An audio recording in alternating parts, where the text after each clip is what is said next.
All right, welcome to the Friday Habit. Ben, how are you doing, buddy? I'm doing well. All things considered with quarantine and coronavirus and all the craziness going on in the world right now. But yeah, I'm actually pretty excited about today and our guest. I know. I'm so stoked. I think this is something that's going to benefit a lot of different people, and I know benefited me as well, just being a part of it. So I'm excited to share with everybody. Yeah, we've been talking with a lot of our clients, a lot of my friends that run agencies and stuff, and some people are doing fine right now. Some people are kind of in crisis mode. So we just wanted to talk to Sherry a little bit about stress, how to manage that, and a little bit about resilience, and trying to hopefully learn some stuff for ourselves and for you all, and just share whatever we can do to help kind of get through all this stuff together and stay healthy mentally. All right, let's jump into the episode. Welcome to the Friday Habit with Benjamin Manley and Mark Labriola II. The Friday Habit is for creators, entrepreneurs, and agency owners looking for actionable ideas on how to grow their business and be more profitable. We'll pull from our combined knowledge of over 20 years and interview thought leaders that will inspire you and give you the motivation you need to kick your business into high gear. Buckle up. It's Friday. Dr. Sherry Walling works with leaders and entrepreneurs to tackle the challenges that go along with the pursuit of an extraordinary life. She's a clinical psychologist, entrepreneur, speaker, yoga teacher, author of the best-selling book, The Entrepreneur's Guide to Keeping Your Shit Together, and the host of the Zen Founder podcast. Sherry, thanks for joining us. Hey, my pleasure. It's great to talk to you both today. Yeah, and that is quite a list of things to read out. I wanted to add and client of Knapsack Creative, because I think that's one of the coolest things about you is that you worked with us. I have a beautiful website.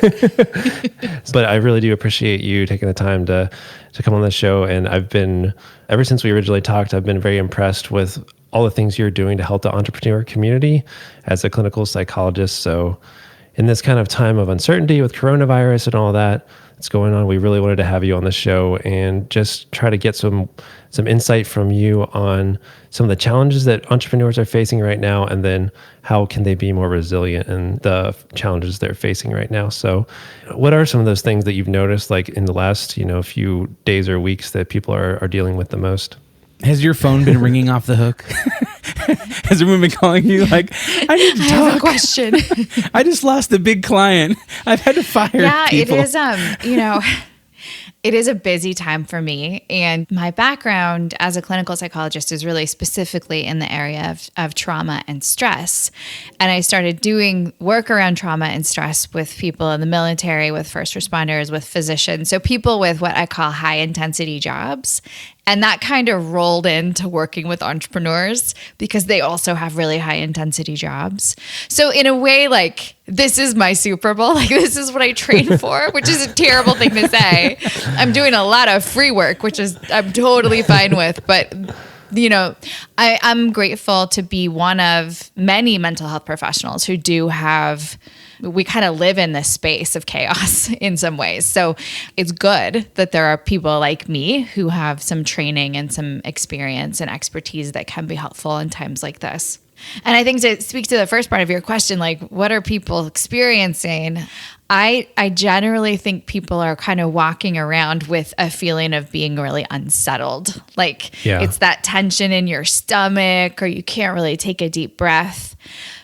Partially because we know that something's wrong and things are bad, but we don't really know what it means yet. Yes, exactly. I've had that feeling of kind of like this, kind of like when you're knocked out of your weekly or daily routine and you don't have those things that you're used to holding on to, like whatever you're used to is just kind of your whole world's a little different. And you're like, I almost feel like, wait, nothing's really wrong, but I just feel a little bit unsettled, like you said.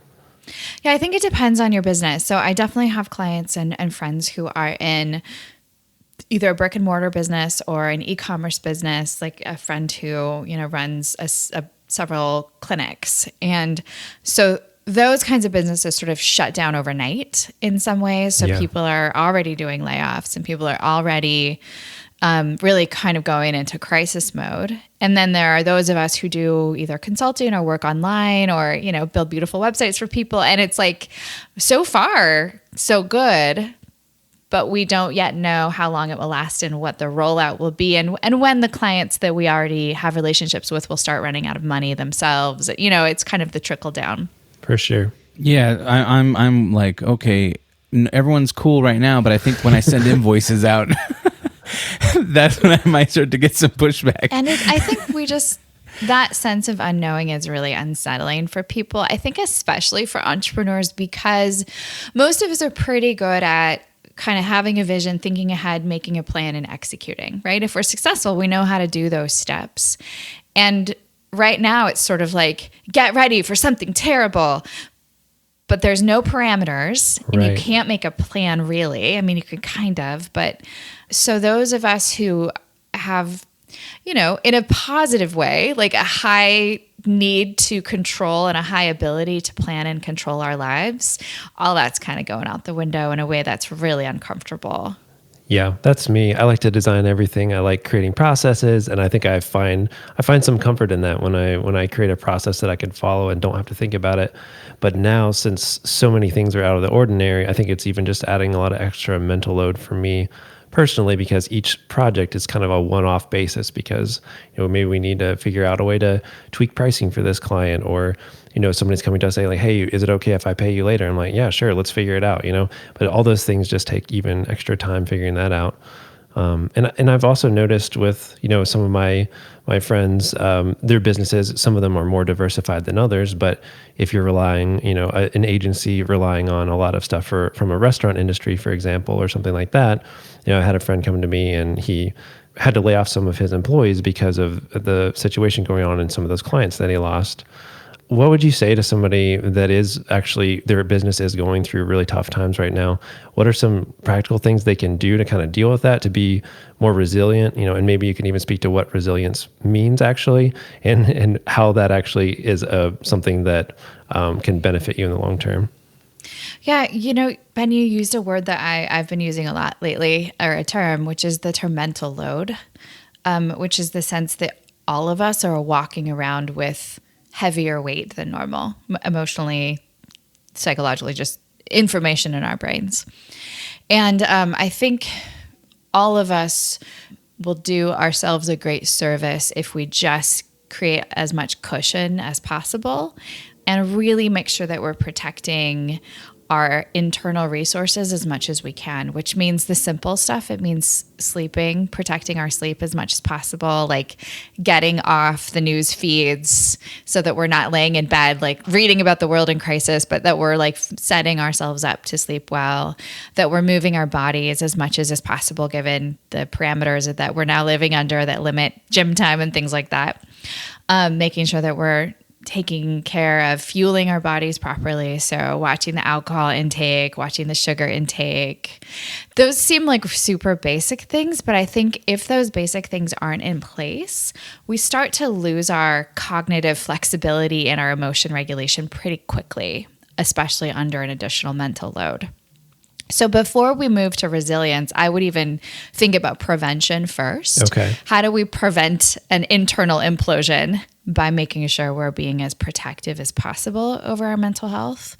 And then I think following that, if, those of you who are listening whose businesses are really struggling, or you're anticipating that, the struggle is coming, first of all, again, before resilience, I think we probably need to have a conversation about grief and having a space within ourselves, within our company, within our families to talk about the things that are being lost, the freedoms that are being lost, the potential that's being lost, the work that we've done that's now getting undone because of things we can't control. Like, there's a lot of emotional grief and loss that goes along with that I don't want us to ignore, because I think if we do ignore it, it's one of those things that will sort of grab us later when we least expect it.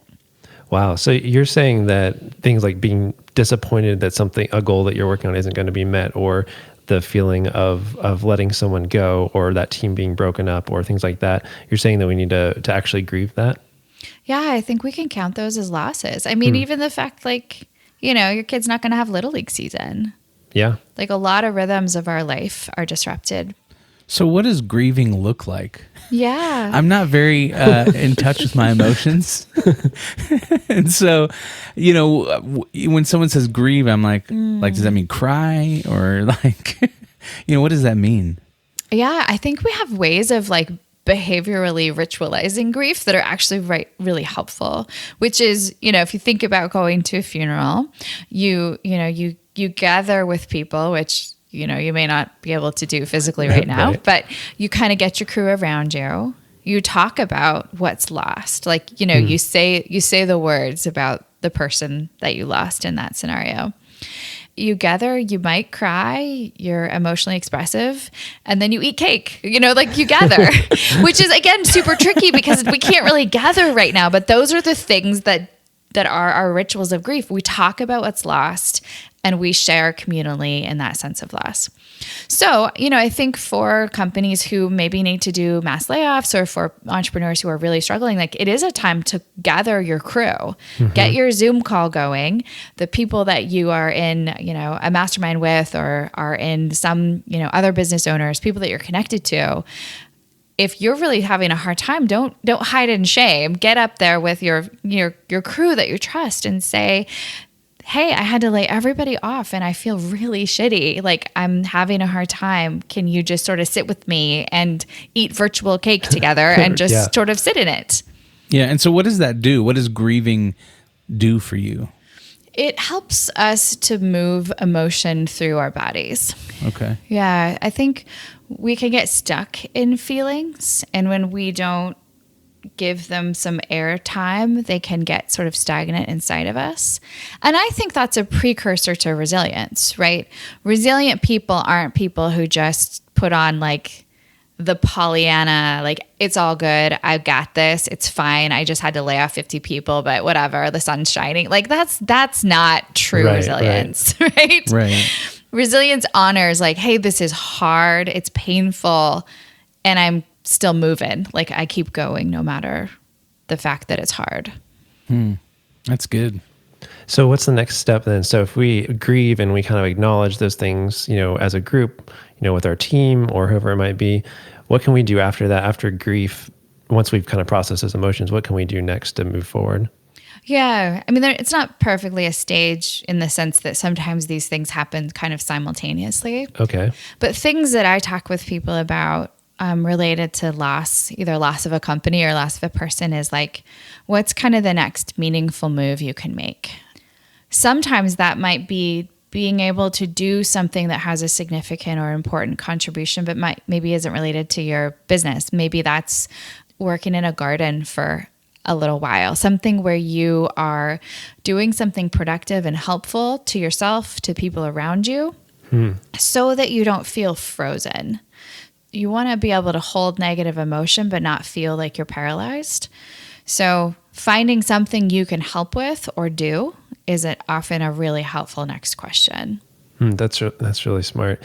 I was thinking about this the other day when we were talking about recording this, and I was thinking about for myself, what helps me get through stuff like this. And it just seemed like something that helps me is to focus on other people and like look at the communities around me and say, hey, what is everybody else needing? And then I'm not thinking so much, maybe that's not healthy, I don't know, but it's not like saying like not to ignore my own problems, but also to not focus on those constantly, but also kind of see like, all right, let's think about our clients, our membership clients, how can we give them a break for a while or something, so they don't have any payments coming in? Or I know there's some, mortgage companies, are giving a break to people depending on, what their payments are and their financial situation and stuff. So how can we be thinking about helping others? And if everyone does that, then I feel like we get to the point where, even if we're not exchanging paid services, we're still helping each other. And it's one of those things where I guess to me, it helps take my mind off of it. Is that something that's healthy?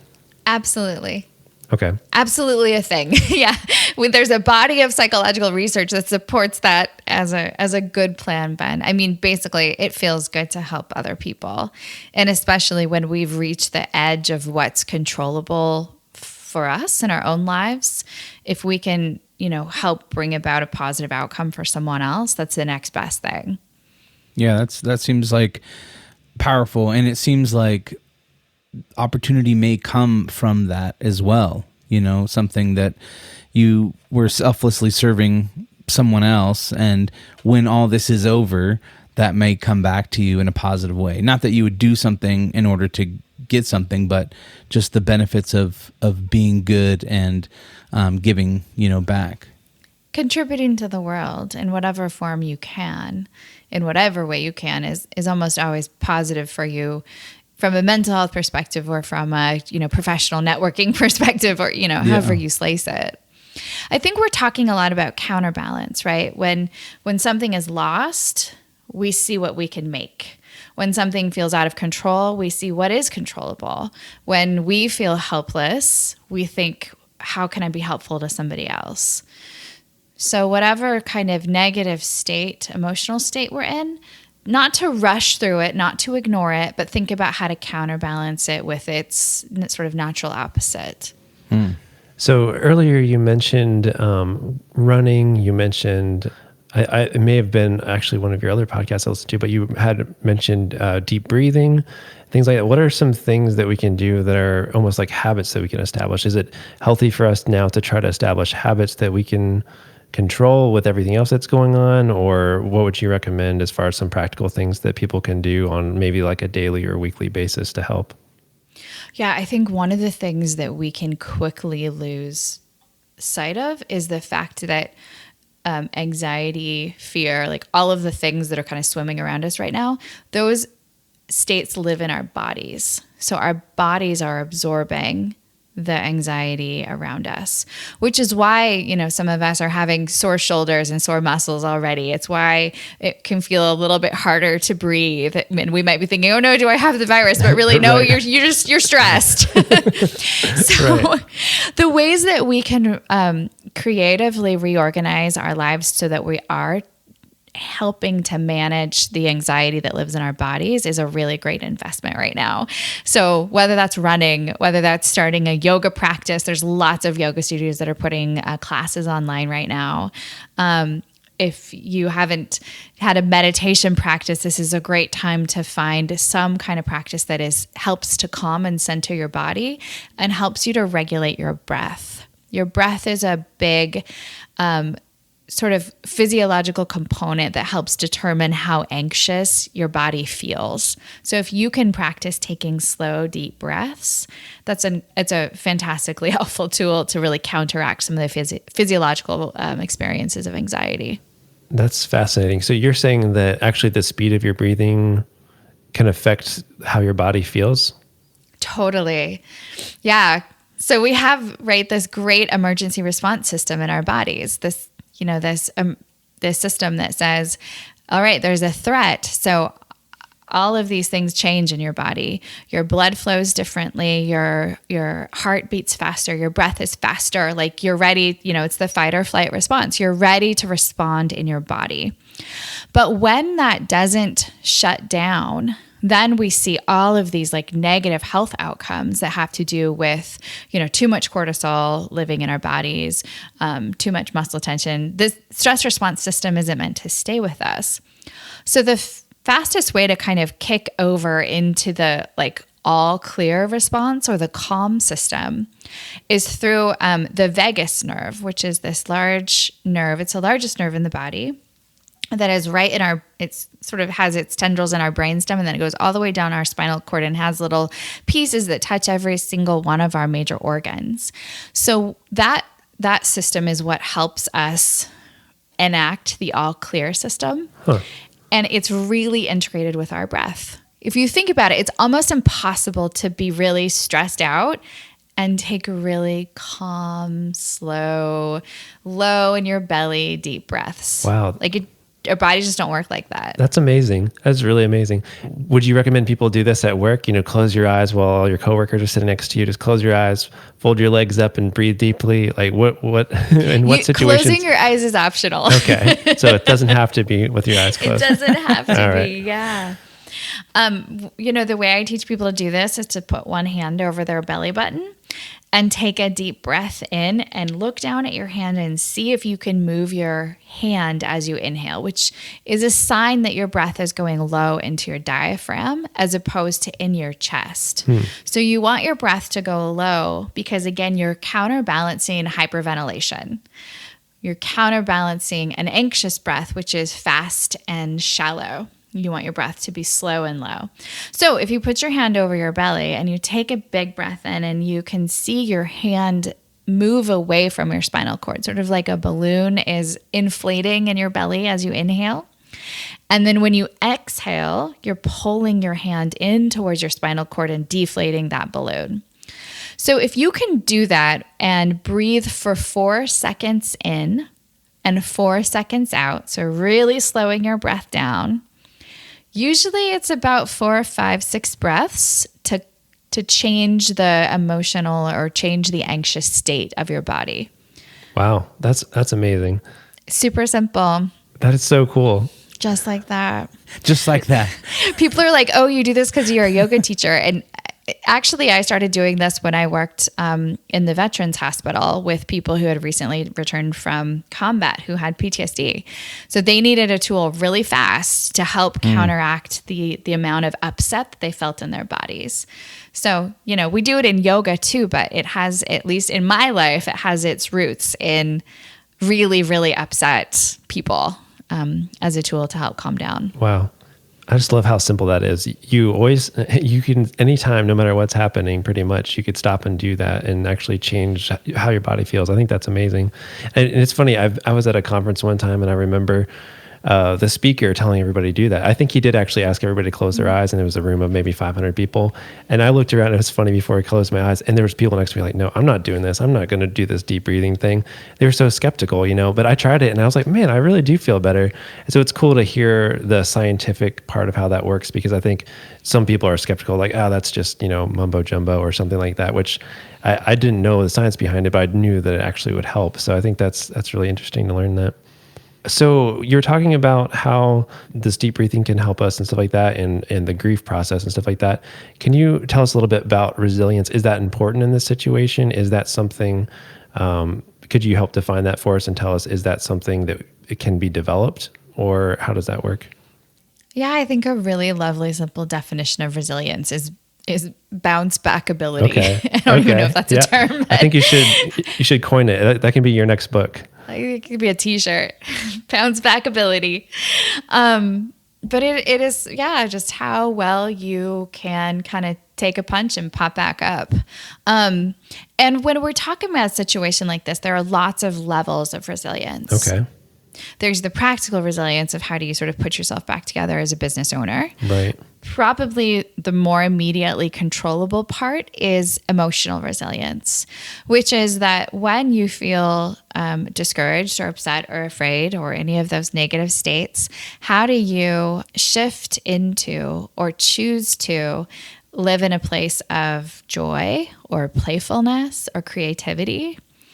And we do have some control over how we feel. It's not perfect, but when we have done our grieving work and when we have, controlled our breath and sort of taken care of our bodies, then we do have some choices, which are, is it time to mope, or is it time to sort of go play? Is it time to engage with other people? Is it time to be helpful? So emotional resilience is something that is possible for all of us, no matter really sort of how serious or dire the situation is. It's the choice to be loving instead of angry, or playful instead of depressed. And it's a skill, right? Play is a skill. Your ability to let yourself joyfully engage with something purely because it's fun when it feels like the world is falling apart. Right. It sounds like a crazy idea, but it's really, really powerful for our mental health. That's good. I haven't really heard that before. And once again, it's like one of those things where I don't know if thinking about business or growing my business is play, but it's like my mind is always in that space. So trying to break from that and actually do something that's not related to that, I think is interesting to think about. Mark, I think lots of entrepreneurs are in your shoes. Like, our businesses are pretty fun. They're creative, they're interesting, they flow out of things we care about and are good at. So I think in a perfect world, there's a lot of overlap between work and play in the life of an entrepreneur. But when work becomes more painful or problematic or out of control, that's where you want to sort of kick back over into some other play mechanisms that don't overlap so deeply with work. It's good. Yeah, I think of even me going with my family to the beach, and I'll sit there on the beach for about an hour, and I'm like, all right, I'm going to hold still. I'm going to relax for 1 hour. And then, all right, I'm like, where's the biggest shovel I can find? I'm going to dig a giant hole, and we're going to make a huge sandcastle. You know, it's like that antsiness. And it took me probably a day or two when my wife and I went on our last vacation to just kind of be able to relax. Even, you know, I know that's the same thing as play, but just that feeling of like, hey, I need to not be so tightly wound and always have to be building or creating something, but actually be able to enjoy some stillness too. Yeah, it's the opposite of that drivenness that most of us live in. So whether it's playfully digging a hole and making a castle, or it's just the ability to practice being still on the beach and hearing the waves and watching the birds, both of those are wonderful activities, and they both are a nice counterbalance to the drivenness of like must execute to-do list. Right, that makes sense. So one thing we like to do at the end of each of our podcast episodes is we really like to give our listeners like one practical recommendation for the week. What's something they can actually do this week to be able to, you know, to do something that's related to the topic, like be more resilient or have less stress in their life. So what would you say is like one practical thing people could do this week to help deal with the crisis they may be going through? Yeah, I'm recommending that people choose a quarantine project. Okay. Whether that's, you know, getting some paints and canvas and like remembering your art class from college, whether it's picking up your old guitar, but something that is not related to your business, that is not watching the news, that is not you on a screen, right? But is a project that you can have at the ready when you need some healthy distraction. And for some of those things, it takes a little bit of planning, right? You might need to get some music or, you know, get some new strings on you might need to do some things to put that in place. But I think making that plan and having it ready is a really helpful play relaxation strategy that will kind of help see you through some of the challenge that may be ahead. I love that. I think I have something in mind. My mom actually got me a leatherworking kit for Christmas that I have not gotten to open up yet because of all the craziness. And so, yeah, I'm going to try that. My son and I have been wanting to do that. So maybe we'll crack that open. I know Mark's been over there with his daughter making popcorn and becoming an internet sensation over there. Yeah, Evelyn. She's in here right now. She's like, let's make some popcorn. I've loved watching those videos, Mark. It's been amazing. So, Sherry, where can people learn more about you? I know you have the Zen Founder podcast and you have so many other things going on. What's the best way for people to find out more about your services, how you help people, and that kind of thing? Well, thankfully, some lovely people built me a really beautiful website where people can learn all about those things. Shameless plug. Thank you. Well placed. Yeah, I do have a book called The Entrepreneur's Guide to Keeping Your Shit Together, which my 13-year-old titled. Oh, good. Yeah. I totally blame his father for that language, but whatever, it works.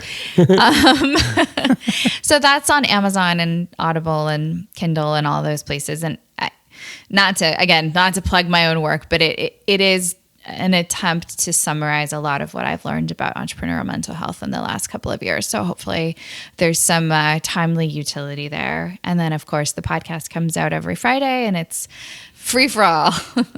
Sometimes it's a free for all, but it's also free. It's all so free. There you go. I love it. Oh, man. Well, thank you so much, Sherry. It's been a pleasure talking to you, and we really appreciate it. My pleasure. Take care, both of you. Oh, man. I love this episode. Thank you for, knowing her and bringing her on the show. I feel fortunate that we could have her on here and talk about that stuff. Yeah. So a couple things to recap. A few points that we took away are keep a healthy routine, limit the amount of negative input from media, that kind of thing. Take the time to let yourself grieve if you've gone through something hard in your business, and also learn to breathe deeply to regulate stress. So those are kind of my 4 big takeaways. And your action item for this week is to find yourself a quarantine project, something that's not work related.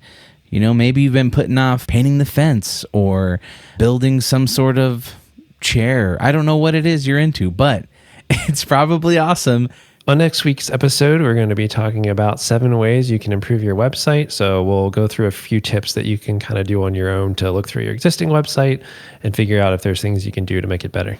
That's right. And also go to thefridayhabit.com to find show notes for this episode. There you can also find the link to our website and ways to get in touch. At the bottom of the page, you can download our guide to the Friday Habit System that will show you how to set aside one full day each week to dedicate to working on your business instead of working in your business. Thanks so much for listening to The Friday Habit. And remember, until next time, live every day like it's Friday.